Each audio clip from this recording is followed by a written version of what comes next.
Dia 21 de março, Êxodo capítulo 32. Mas vendo o povo que Moisés tardava em descer do monte, acercou-se de Arão e lhe disse: Levanta-te, faze-nos deuses que vão adiante de nós. Pois quanto a este Moisés, o homem que nos tirou do Egito, não sabemos o que lhe terá sucedido. Disse-lhes Arão: Tirai as argolas de ouro das orelhas de vossas mulheres, vossos filhos e vossas filhas, e trazei-mas. Então, todo o povo tirou das orelhas as argolas e as trouxe a Arão. Este, recebendo-as das suas mãos, trabalhou o ouro com buril e fez dele um bezerro fundido. Então disseram: São estes, ó Israel, os teus deuses que te tiraram da terra do Egito. Arão, vendo isso, edificou um altar diante dele e, apregoando, disse: Amanhã será festa ao Senhor. No dia seguinte, madrugaram e ofereceram holocaustos e trouxeram ofertas pacíficas. E o povo assentou-se para comer e beber e levantou-se para divertir-se. Então disse o Senhor a Moisés: Vai, desce, porque o teu povo que fizeste sair do Egito se corrompeu e depressa se desviou do caminho que lhe havia eu ordenado. Fez para si um bezerro fundido e o adorou e lhe sacrificou, e diz: São estes, ó Israel, os teus deuses que te tiraram da terra do Egito. Disse mais o Senhor a Moisés: Tenho visto este povo, e eis que é povo de dura cerviz. Agora, pois, deixa-me, para que se acenda contra eles o meu furor, e eu os consuma, e de ti farei uma grande nação. Porém Moisés suplicou ao Senhor seu Deus e disse: Por que se acende, Senhor, a tua ira contra o teu povo que tiraste da terra do Egito, com grande fortaleza e poderosa mão? Porque hão de dizer os egípcios: Com maus intentos os tirou, para matá-los nos montes e para consumi-los da face da terra. Torna-te do furor da tua ira e arrepende-te deste mal contra o teu povo. Lembra-te de Abraão, de Isaque e de Israel, teus servos, aos quais por ti mesmo tens jurado e lhes disseste: Multiplicarei a vossa descendência como as estrelas do céu. E toda esta terra de que tenho falado, dá-la-ei à vossa descendência, para que a possuam por herança eternamente. Então se arrependeu o Senhor do mal que dissera havia de fazer ao povo. E voltando-se, desceu Moisés do monte, com as 2 tábuas do testemunho nas mãos, tábuas escritas de ambos os lados. De um e de outro lado estavam escritas. As tábuas eram obra de Deus. Também a escritura era a mesma escritura de Deus, esculpida nas tábuas. Ouvindo Josué a voz do povo que gritava, disse a Moisés: Há alarido de guerra no arraial. Respondeu-lhe Moisés: Não é alarido dos vencedores, nem alarido dos vencidos, mas alarido dos que cantam é o que ouço. Logo que se aproximou do arraial, viu ele o bezerro e as danças. Então acendeu-se-lhe a ira, arrojou das mãos as tábuas e as quebrou ao pé do monte. E pegando no bezerro que tinham feito, queimou-o e o reduziu a pó, que espalhou sobre a água e deu de beber aos filhos de Israel. Depois perguntou Moisés a Arão: Que te fez este povo que trouxeste sobre ele tamanho pecado? Respondeu-lhe Arão: Não se acenda a ira do meu senhor. Tu sabes que o povo é propenso para o mal. Pois me disseram: Faze-nos deuses que vão adiante de nós. Pois quanto a este Moisés, o quanto que nos tirou da terra do Egito, não sabemos o que lhe terá acontecido. Então eu lhes disse: Quem tem ouro, tire-o. Deram-mo, e eu o lancei no fogo, e saiu este bezerro. Vendo Moisés que o povo estava desenfreado, pois Arão o deixara à solta para vergonha no meio dos seus inimigos, pôs-se em pé à entrada do arraial e disse: Quem é do Senhor, venha até mim. Então se ajuntaram a ele todos os filhos de Levi, aos quais disse: Assim diz o Senhor, o Deus de Israel: Cada um cinja a espada sobre o lado, passai e tornai a passar pelo arraial de porta em porta, e mate cada um a seu irmão, cada um a seu amigo e cada um a seu vizinho. E fizeram os filhos de Levi segundo a palavra de Moisés. E caíram do povo naquele dia uns 3.000 homens. Pois Moisés dissera: Consagrai-vos hoje ao Senhor, cada um contra o seu filho e contra o seu irmão, para que ele vos conceda hoje bênção. No dia seguinte disse Moisés ao povo: Vós cometestes grande pecado. Agora, porém, subirei ao Senhor e porventura farei propiciação pelo vosso pecado. Tornou Moisés ao Senhor e disse: Ora, o povo cometeu grande pecado, fazendo para si deuses de ouro. Agora, pois, perdoa-lhe o pecado. Ou, se não, risca-me, peço-te, do livro que escreveste. Então disse o Senhor a Moisés: Riscarei do meu livro todo aquele que pecar contra mim. Vai, pois, agora, e conduze o povo para onde te disse. Eis que o meu anjo irá adiante de ti. Porém, no dia da minha visitação, vingarei neles o seu pecado. Feriu, pois, o Senhor ao povo, porque fizeram o bezerro que Arão fabricara. João capítulo 11. Estava enfermo Lázaro de Betânia, da aldeia de Maria e de sua irmã Marta. Esta Maria, cujo irmão Lázaro estava enfermo, era a mesma que ungiu com bálsamo o Senhor e lhe enxugou os pés com seus cabelos. Mandaram, pois, as irmãs de Lázaro dizer a Jesus: Senhor, está enfermo aquele a quem amas. Ao receber a notícia, disse Jesus: Esta enfermidade não é para a morte, e sim para a glória de Deus, a fim de que o Filho de Deus seja por ela glorificado. Ora, amava Jesus a Marta e a sua irmã e a Lázaro. Quando, pois, soube que Lázaro estava doente, ainda se demorou 2 dias no lugar onde estava. Depois, disse aos seus discípulos: Vamos outra vez para a Judéia. Disseram-lhe os discípulos: Mestre, ainda agora os judeus procuravam apedrejar-te e voltas para lá? Respondeu Jesus: Não são 12 as horas do dia? Se alguém andar de dia, não tropeça, porque vê a luz deste mundo. Mas se andar de noite, tropeça, porque nele não há luz. Isto dizia e depois lhes acrescentou: Nosso amigo Lázaro adormeceu, mas vou para despertá-lo. Disseram-lhe, pois, os discípulos: Senhor, se dorme, estará salvo. Jesus, porém, falara com respeito à morte de Lázaro, mas eles supunham que tivesse falado do repouso do sono. Então Jesus lhes disse claramente: Lázaro morreu. E por vossa causa me alegro de que lá não estivesse, para que possais crer. Mas vamos ter com ele. Então Tomé, chamado Dídimo, disse aos condiscípulos: Vamos também nós para morrermos com ele. Chegando Jesus, encontrou Lázaro já sepultado havia 4 dias. Ora, Betânia estava a cerca de 15 estádios, perto de Jerusalém. Muitos dentre os judeus tinham vindo ter com Marta e Maria para as consolar a respeito de seu irmão. Marta, quando soube que vinha Jesus, saiu ao seu encontro. Maria, porém, ficou sentada em casa. Disse, pois, Marta a Jesus: Senhor, se estiveras aqui, não teria morrido meu irmão. Mas também sei que, mesmo agora, tudo quanto pedires a Deus, Deus te o concederá. Declarou-lhe Jesus: Teu irmão há de ressurgir. Eu sei, replicou Marta, que ele há de ressurgir na ressurreição, no último dia. Disse-lhe Jesus: Eu sou a ressurreição e a vida. Quem crê em mim, ainda que morra, viverá. E todo o que vive e crê em mim não morrerá eternamente. Crês isto? Sim, Senhor. Respondeu ela: Eu tenho crido que tu és o Cristo, o Filho de Deus que devia vir ao mundo. Tendo dito isto, retirou-se e chamou Maria, sua irmã, e lhe disse em particular: O mestre chegou e te chama. Ela, ouvindo isto, levantou-se depressa e foi ter com ele, pois Jesus ainda não tinha entrado na aldeia, mas permanecia onde Marta se avistara com ele. Os judeus que estavam com Maria em casa e a consolavam, vendo-a levantar-se depressa e sair, seguiram-na, supondo que ela ia ao túmulo para chorar.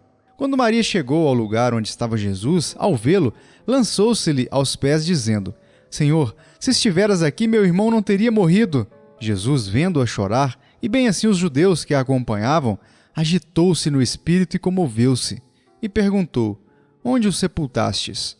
Eles lhe responderam: Senhor, vem e vê. Jesus chorou. Então disseram os judeus: Vede quanto o amava. Mas alguns objetaram: Não podia ele que abriu os olhos ao cego fazer que este não morresse? Jesus, agitando-se novamente em si mesmo, encaminhou-se para o túmulo. Era este uma gruta, a cuja entrada tinham posto uma pedra. Então ordenou Jesus: Tirai a pedra. Disse-lhe Marta, irmã do morto: Senhor, já cheira mal, porque já é de 4 dias. Respondeu-lhe Jesus: Não te disse eu que, se creres, verás a glória de Deus? Tiraram então a pedra. E Jesus, levantando os olhos para o céu, disse: Pai, graças te dou porque me ouviste. Aliás, eu sabia que sempre me ouves, mas assim falei por causa da multidão presente, para que creiam que tu me enviaste. E tendo dito isto, clamou em alta voz: Lázaro, vem para fora! Saiu aquele que estivera morto, tendo os pés e as mãos ligados com ataduras e o rosto envolto num lenço.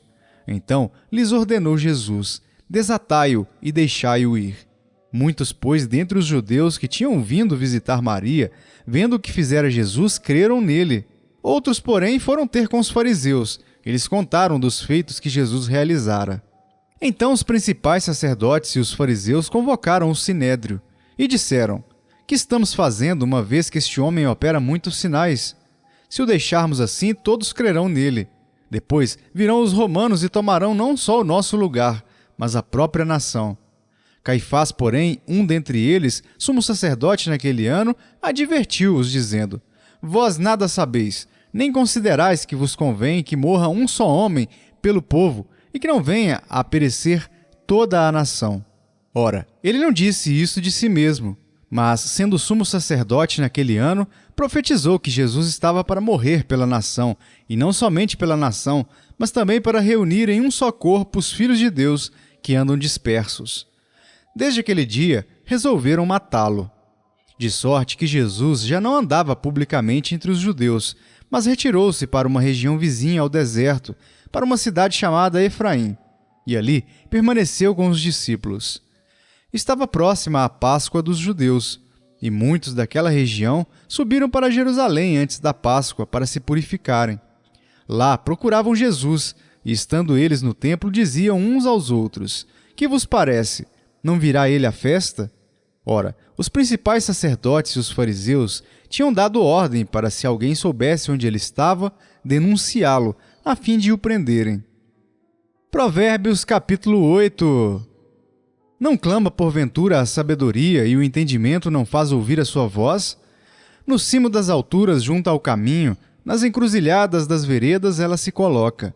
Junto às portas, à entrada da cidade, à entrada das portas está gritando: A vós outros, ó homens, clamo, e a minha voz se dirige aos filhos dos homens. Entendei, ó simples, a prudência, e vós, nécios, entendei a sabedoria. Ouvi, pois falarei coisas excelentes, os meus lábios proferirão coisas retas, porque a minha boca proclamará a verdade, os meus lábios abominam a impiedade. São justas todas as palavras da minha boca. Não há nelas nenhuma coisa torta nem perversa. Todas são retas para quem as entende e justas, para os que acham o conhecimento. Aceitai o meu ensino, e não a prata, e o conhecimento, antes do que o ouro escolhido. Porque melhor é a sabedoria do que joias, e de tudo o que se deseja, nada se pode comparar com ela. Eu, a sabedoria, habito com a prudência, e disponho de conhecimentos e de conselhos. O temor do Senhor consiste em aborrecer o mal. A soberba, a arrogância, o mau caminho e a boca perversa, eu os aborreço.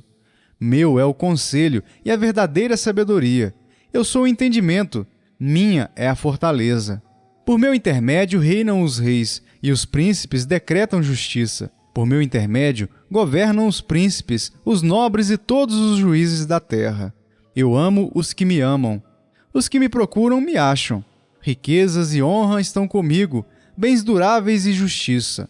Melhor é o meu fruto do que o ouro refinado, e o meu rendimento melhor do que a prata escolhida. Ando pelo caminho da justiça, no meio das veredas do juízo, para dotar de bens os que me amam e lhes encher os tesouros. O Senhor me possuía no início de sua obra, antes de suas obras mais antigas. Desde a eternidade fui estabelecida, desde o princípio, antes do começo da terra. Antes de haver abismos, eu nasci, e antes ainda de haver fontes carregadas de águas. Antes que os montes fossem firmados, antes de haver outeiros, eu nasci. Ainda ele não tinha feito a terra, nem as amplidões, nem sequer o princípio do pó do mundo. Quando ele preparava os céus, aí estava eu. Quando traçava o horizonte sobre a face do abismo. Quando firmava as nuvens de cima. Quando estabelecia as fontes do abismo. Quando fixava ao mar o seu limite para que as águas não traspassassem os seus limites, quando compunha os fundamentos da terra. Então eu estava com ele e era seu arquiteto dia após dia. Eu era suas delícias, folgando perante ele em todo o tempo. regozijando-me no seu mundo habitável e achando as minhas delícias com os filhos dos homens. Agora, pois, filhos, ouve-me, porque felizes serão os que guardarem os meus caminhos. Ouvi o ensino, sede sábios e não o rejeiteis. Feliz o homem que me dá ouvidos, velando dia a dia as minhas portas, esperando as ombreiras da minha entrada. Porque o que me acha, acha a vida e alcança favor do Senhor. Mas o que peca contra mim, violenta a própria alma. Todos os que me aborrecem amam a morte. Efésios capítulo 1. Paulo, apóstolo de Cristo Jesus, por vontade de Deus, aos santos que vivem em Éfeso e fiéis em Cristo Jesus, graça a vós outros e paz, da parte de Deus nosso Pai e do Senhor Jesus Cristo. Bendito Deus e Pai de nosso Senhor Jesus Cristo, que nos tem abençoado com toda sorte de bênção espiritual nas regiões celestiais em Cristo, assim como nos escolheu nele antes da fundação do mundo para sermos santos e irrepreensíveis perante ele.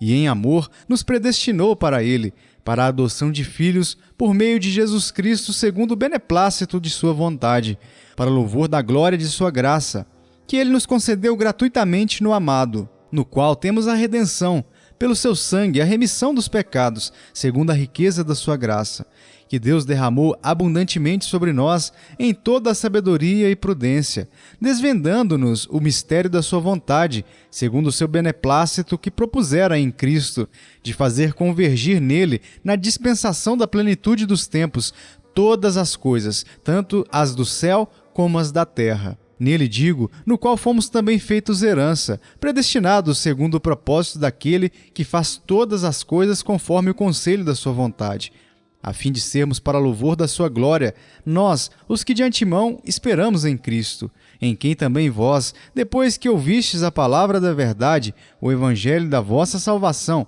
tendo nele também crido, fostes selados com o Santo Espírito da promessa, o qual é o penhor da nossa herança, até o resgate da sua propriedade, em louvor da sua glória. Por isso também eu, tendo ouvido a fé que há entre vós no Senhor Jesus e o amor para com todos os santos, não cesso de dar graças por vós, fazendo menção de vós nas minhas orações, para que o Deus de nosso Senhor Jesus Cristo, o Pai da glória, vos conceda espírito de sabedoria e de revelação no pleno conhecimento dele, iluminados os olhos do vosso coração, para saberdes qual é a esperança do seu chamamento, qual a riqueza da glória da sua herança nos santos, e qual a suprema grandeza do seu poder para com os que cremos, segundo a eficácia da força do seu poder, o qual exerceu ele em Cristo, ressuscitando-o dentre os mortos e fazendo-o sentar à sua direita nos lugares celestiais, acima de todo principado e potestade e poder e domínio e de todo nome que se possa referir, não só no presente século, mas também no vindouro. E pôs todas as coisas debaixo dos pés, e para ser o cabeça sobre todas as coisas, o deu à igreja, a qual é o seu corpo, a plenitude daquele que a tudo enche em todas as coisas.